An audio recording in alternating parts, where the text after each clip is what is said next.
Gabar'da, Cudi'de, Kato'da, Tendürek'te, ta Kandil'de. İşte oralarda her birimiz F-16 oluruz. Her birimiz helikopterlerle üzerlerine yağarız. Tank oluruz, top oluruz, inlerine kadar gireriz.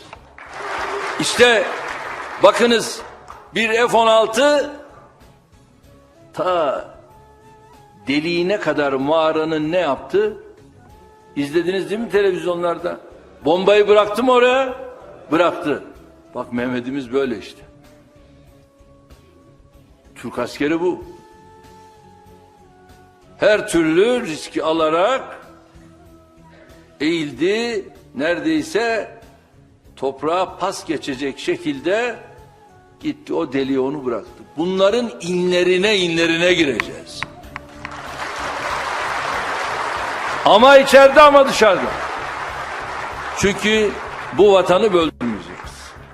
Ve 4, bizim Türkiye Cumhuriyeti Devleti'nden başka devletimiz yok. Tek devlet Türkiye Cumhuriyeti Devleti. Ve bu yola böyle devam ediyor.